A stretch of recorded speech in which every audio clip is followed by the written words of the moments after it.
Welcome to new TV Telugu. Tollywood star hero junior NTR తన కొత్త సినిమాలతో అభిమానులను ఆశ్చర్యపరిచారు.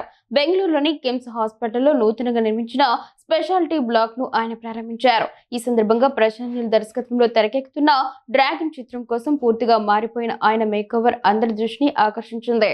ఈ కార్యక్రమంలో ఎన్టీఆర్ తన తాత దివంగత ముఖ్యమంత్రి ఎన్టీ రామారావును గుర్తు చేసుకుని భావోద్వేగానికి గురయ్యారు. కర్ణాటకకు రావడం అమ్మమ్మ వాళ్ళ ఇంటికి వచ్చినట్లు ఉంటుంది.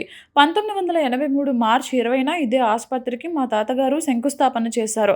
మళ్ళీ ఇన్నేళ్లకు అదే నెలలో నేను ఇక్కడికి రావడం నా పూర్వజన్మ సుకృతం. ఇది తాతగారి ఆశీస్సులు, మీ అందరి ప్రేమ వల్లే సాధ్యమైంది అని అన్నారు. ఆయన్ను చూసేందుకు ఆసుపత్రి వద్దకు అభిమానులు భారీగా తరలివచ్చారు. ఈ సందర్భంగా ఎన్టీఆర్ వారికి అభివాదం చేస్తూ వాహనాలు నడిపేటప్పుడు జాగ్రత్తగా ఉండాలని సూచించారు.